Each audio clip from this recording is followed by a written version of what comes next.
Imagine you could wake up tomorrow morning and everything that stresses you out suddenly becomes your greatest source of strength. Your biggest challenges transform into your most powerful advantages. Your worst days become the foundation for your best decisions.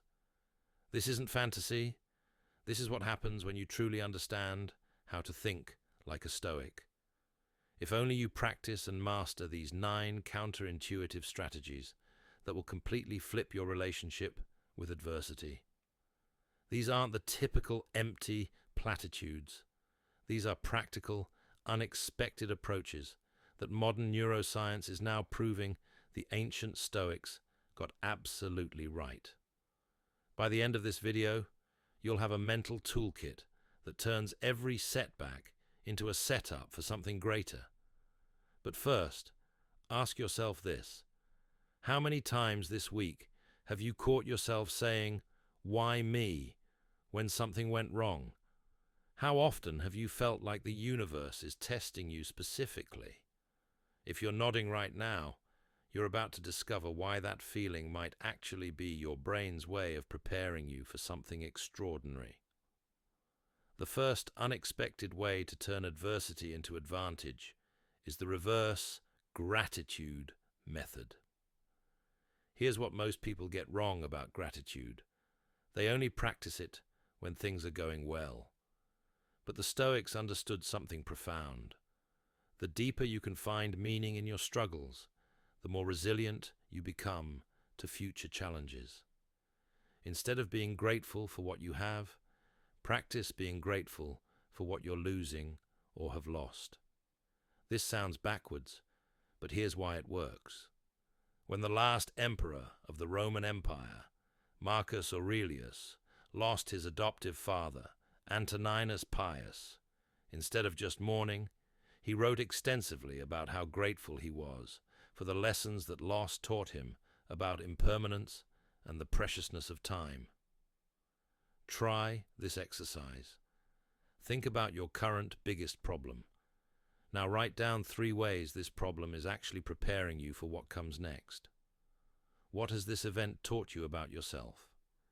Maybe job loss is forcing you to discover talents you never knew you had, showing you the destructive trends of the economy that are beyond your direct control.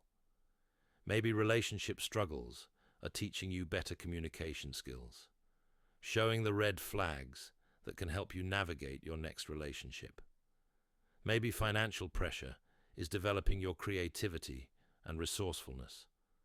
This isn't toxic positivity. This is strategic reframing. You're training your brain to automatically look for the hidden advantages in every difficult situation. By retraining your brain in this way, you are breaking down old habits like learned helplessness and redirecting your anger and anxiety to more useful ends. The second strategy is the obstacle inventory technique. Most people try to avoid obstacles entirely, but Stoics collect them like treasures. Here's why. Every obstacle you overcome becomes a permanent part of your capability toolkit. Epictetus, born over 2,000 years ago in Western Turkey, who was born into slavery, developed what might be the most powerful mindset shift in human history. He realized that external circumstances don't determine your experience, your responses do.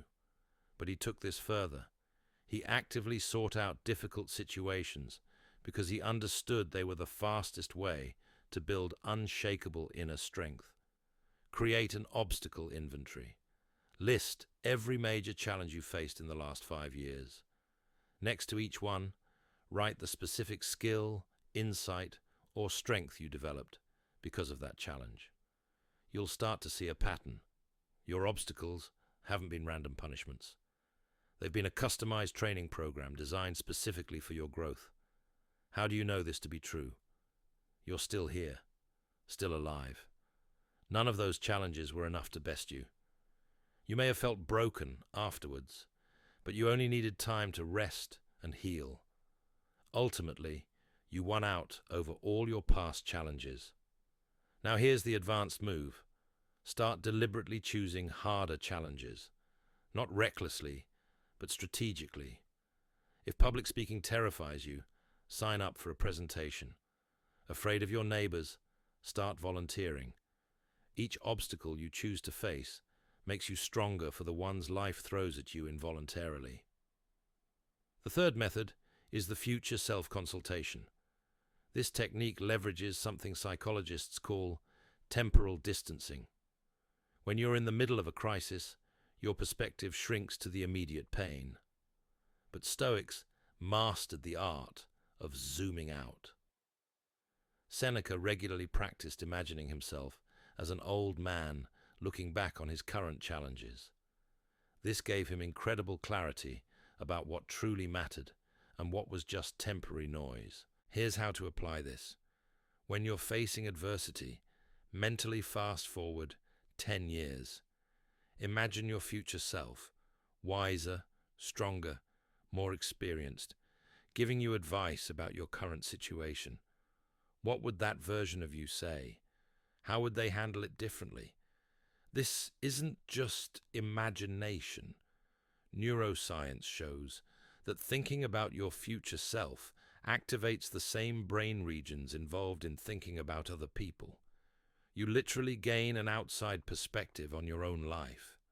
Your future self becomes a wise mentor who's already been through what you're experiencing. Mastering future self-consultation may seem daunting, but it takes practice, and it will come easier the more you try. The fourth strategy is controlled voluntary discomfort. This is where modern Stoicism gets really interesting. Instead of waiting for life to make you uncomfortable, you intentionally create controlled challenges for yourself. The Stoics called this premeditatio malorum, imagining loss, but they also practiced it physically. Seneca would spend days eating simple food, wearing basic clothes, and sleeping on the floor, not as punishment, but as training. Modern research on hormesis shows that controlled stress actually makes biological systems stronger. Your body adapts to small stresses and becomes more resilient to larger ones. The same principle applies mentally and emotionally. Start small. Take cold showers for a week. Walk instead of driving when possible. Eat simpler meals occasionally. Sleep on the floor once a month. These aren't about deprivation. They're about expanding your comfort zone so that when real adversity hits, you're already prepared. This is about creating discipline in body and in mind, preparing you for the rough times that lay ahead for us all. The fifth technique is the perspective portfolio. Most people have one way of looking at problems. Stoics develop multiple perspectives and switch between them like changing camera angles. Marcus Aurelius was masterful at this. He would look at the same situation from the perspective of nature and physics, from the viewpoint of cosmic timescales, and from the angle of human relationships. Each perspective revealed different insights and solutions. Create 3 different lenses for every problem. The microscopic view. What specific actions can you take today? The telescopic view. How will this matter in the grand scheme of your life? And the kaleidoscopic view. What completely different interpretations of this situation are possible? This prevents you from getting stuck and feeling trapped by one emotional or mental rut. When one perspective feels overwhelming, you can consciously shift to another that might reveal opportunities you missed. It is natural to respond with stress, anxiety, and even anger. You don't have to bury these emotions. Use them to fuel solutions that will allow you to conquer your challenges in life. It takes practice because society has raised us with abusive behaviors and habits. The sixth method is adversity alchemy, the systematic transformation of negative experiences into positive resources. Every difficult emotion or situation contains raw materials that can be refined into something valuable. Fear can be transformed into excitement through physiological reframing. Both emotions have identical physical signatures, just different interpretations. Anger can become fuel for positive change when directed constructively. Sadness can deepen your capacity for empathy and connection. Keep an alchemy journal. When you experience difficult emotions, write down what valuable resource might be hidden inside them. Your anxiety might be revealing that you care deeply about something important. Anxiety is an underappreciated emotion in modern life. It's treated like allergies, something to be ignored and medicated away. When in reality, anxiety is trying to move away from what's not important and push you closer to the authentic person you are meant to be. Your frustration might be showing you where your values are being compromised. The seventh strategy is the compound interest of character. Stoics understood that every choice you make doesn't just affect the immediate situation, it shapes who you become. Adversity gives you concentrated opportunities to make character-building choices. Every time you choose courage over comfort, wisdom over convenience, or integrity over instant satisfaction, you're not just solving one problem. You're programming yourself to automatically make better choices in the future. Character compounds like interest in a savings account. Think of each challenging situation as a character investment opportunity. The question isn't just, how do I get through this, but who do I want to become because of this? Asking questions like this provide you with opportunities to increase your discipline and autonomy. The eighth technique is strategic emotional separation. This doesn't mean becoming emotionally numb. It means creating healthy distance between your identity and your circumstances. The Stoics mastered the art of experiencing emotions without being controlled by them. They felt fear, but weren't trapped by it. They experienced disappointment without becoming black-pilled. Practice describing your experiences in the third person. Instead of "I'm devastated," try "there's devastation being experienced." Instead of "I'm a failure," try "there's a feeling of failure present." This subtle linguistic shift helps you observe your emotions rather than being consumed by them. The ninth and most powerful strategy is the adversity archive. Start documenting your challenges and how you overcome them, not just for personal reflection, but as a resource for future difficulties and for helping others. The philosopher and Stoic Seneca wrote letters that weren't just philosophical musings. They were practical guides based on real adversity he had faced and conquered. Your struggles aren't just personal experiences. They're potential wisdom for anyone facing similar challenges. Create a detailed record of your obstacles, your responses, what worked, what didn't, and what you learned. Over time, you'll build a comprehensive manual for handling life's difficulties. You'll also start to see patterns in how you grow and what types of challenges tend to produce the most positive transformation in your life. Here's what happens when you consistently apply these 9 strategies. Adversity stops feeling like something that happens to you and starts feeling like something that happens for you. You begin to approach challenges with curiosity instead of dread. You develop what psychologists call anti-fragile resilience. You don't just bounce back from difficulties, you become stronger because of them. But here's the key insight that ties all of these together. The Stoics weren't trying to eliminate suffering from their lives. They were trying to eliminate unnecessary suffering while maximizing the growth potential of unavoidable difficulties. Modern life often tries to sell us the illusion on social media that we can avoid all discomfort, all challenge, all adversity.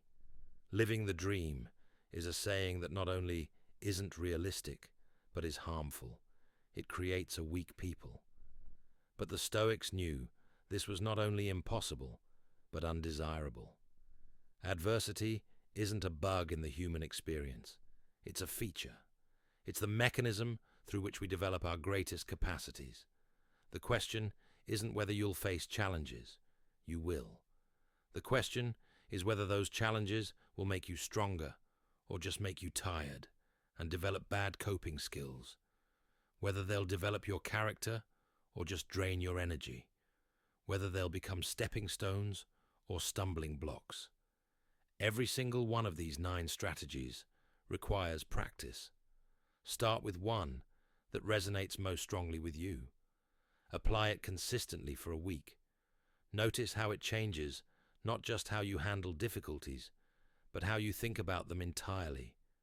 Remember, the goal isn't to become someone who never struggles. The goal is to become someone who struggles well. Someone who finds advantage in adversity. Someone who uses every challenge as raw material for building an extraordinary life. Your obstacles are not evidence that you're on the wrong path. They're evidence that you're on a path worth traveling. They're not signs of weakness. They're opportunities for building resilience. They're not random punishments. They're customized training programs. The Stoic within you and a better life isn't waiting to be unleashed when life gets easier. It's waiting to be unleashed right now, in the middle of whatever challenge you're currently facing. Your adversity isn't postponing your growth. It is your growth. Choose today. Choose one current difficulty and apply one of these strategies. Your future self, stronger, wiser, more resilient, is counting on the choices you make right now.